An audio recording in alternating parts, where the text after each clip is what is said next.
حضرت خباب غریب آدمی تھے، اوور ٹائم لگانے کے لیے آس بن وائل بڑا پکا مشرک کافر تھا، اس کے پاس گئے، اس کے ساتھ معاملات طے ہو گئے، فرماتے میں نے مزدوری کی اور میں تھک گیا کام کر کر کے، اور جب مزدوری ملنے کا وقت ہوتا ہے تو مزدور نے بڑی بڑی منصوبہ بندی کی ہوئی ہوتی ہے کہ بچے کو کپڑے لے کے دینے ہیں، چھوٹی بیٹی کو بیگ لے کے دینا ہے، اور جو بیٹی بیاہ دی ہے اس کو تحفہ بھیجنا ہے، بڑی اس کی منصوبہ بندی ہوتی ہے۔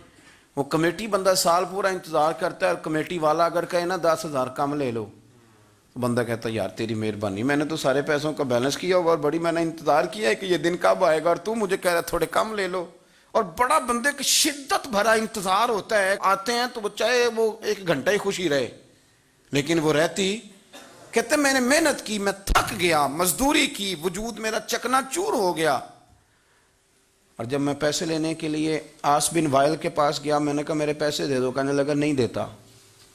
سنو کیوں نہیں دیتا؟ اس نے کہا میں نے نہیں دینے پیسے۔ کہتے ہیں میں نے کہا یار میں نے مزدوری کی ہے، میرے بچے انتظار کر رہے ہیں، اور کتنے دن لگا کے میں نے تیرا کام ختم کیا ہے، میرے پیسے دے۔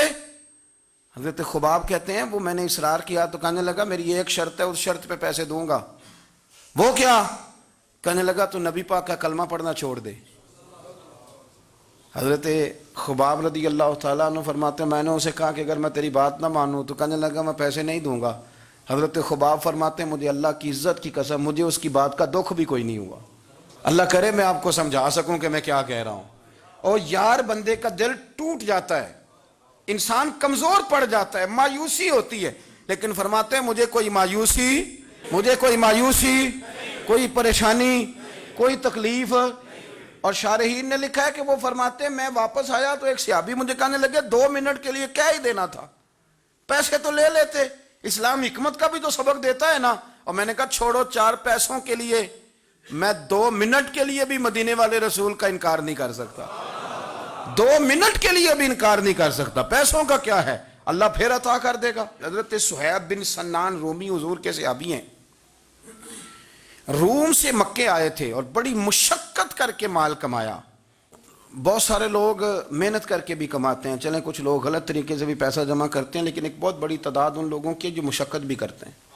اور میں کئی ایسے لوگوں کو جانتا ہوں جو بڑے مالدار ہیں پر سویرے اپنے مزدوروں سے پہلے اٹھتے جا کے ڈیوٹی کرتے ہیں، کام کاج کرتے ہیں، کرنا پڑتا ہے، اور وہ کہتے ہیں نہ پہنچے تو مزدور کام ہی نہیں کرتے۔ یہ سارے کام وہ کرتے ہیں، مشقت کے ساتھ آگے جاتے ہیں، اور پھر ان کو نا وہ جو آشیانہ انہوں نے بنایا ہوتا ہے، اور آدمی چھوٹے لیول سے اوپر جائے تو اس نے جو کہ ہر چیز خود مینج کی ہوتی ہے، اسے بڑا پیار ہو جاتا ہے اپنے آشیانے سے، اس گلدستے تھے کہ میں نے یار ایک غریب آدمی تھے، محنت کی، جد و جہد کی، مکے آ کے مال کمایا، انڈسٹری سمجھنے لگائی، کچھ انہوں نے نا جی باغات بھی خرید لیے، کچھ نخلستان بھی ان کے ہو گئے، مالدار ہو گئے۔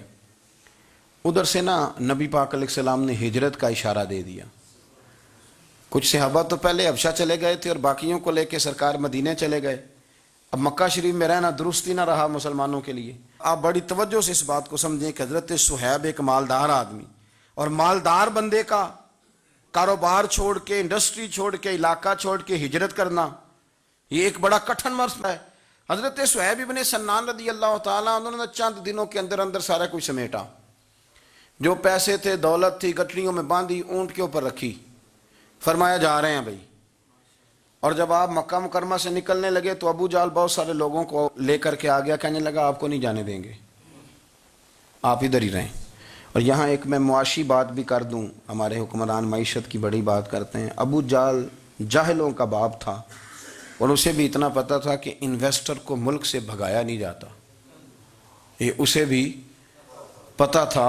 اس نے حضرت صہیب ابن سنان کو یہ آفر دی، یہ واحد بندہ ہے جسے آفر دی، کہنے لگا صہیب ہم تمہیں تنگ نہیں کرتے، تم مکہ شریف میں رہ کے اپنی مرضی کی نمازیں پڑھو، اپنے طریقے پر عبادت کرو، پر مکہ چھوڑ کے نہ جاؤ۔ حضرت صہیب کہنے لگے میں مکے جن کی وجہ سے رہتا تھا جب وہی نہیں مکے رہے۔ آپ سمجھے میری بات کو؟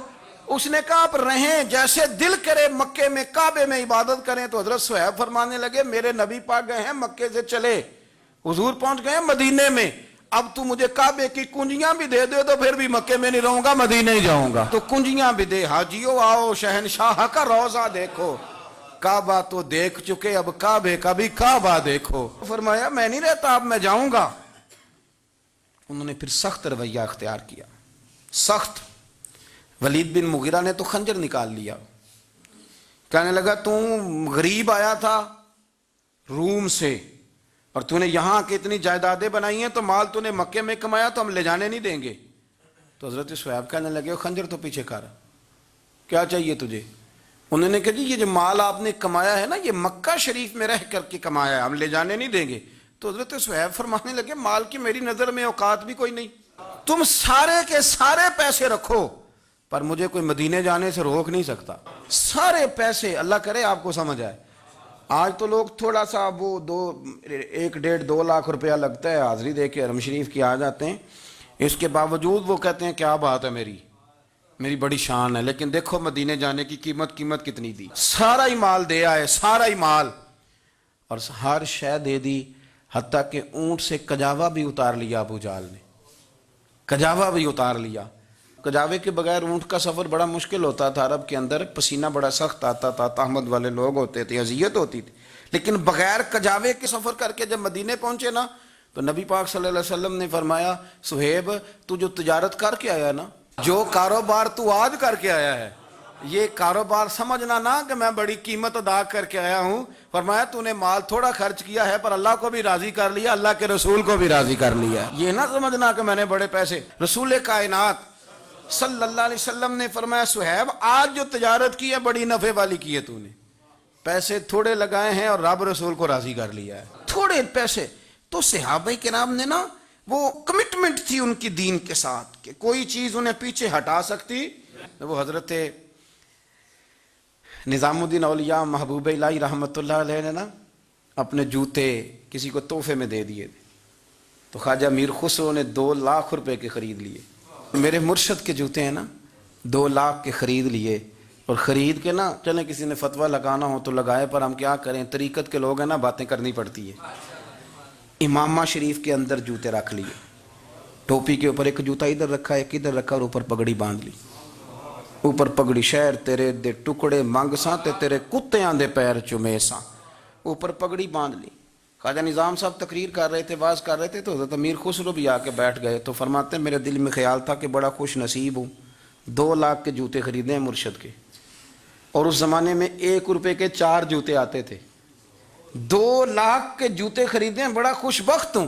تو خواجہ صاحب تقریر کرتے کرتے میری طرف منہ کر کہنے لگے امیر خسرو جتنا تیرا میرا پیار ہے نا، تو نے کوئی قیمت نہیں ڈالی، ویسے تو کو ساڈا مول نہیں پایا، بس 2 لاکھ اتنا تیرا میرا پیار ہے۔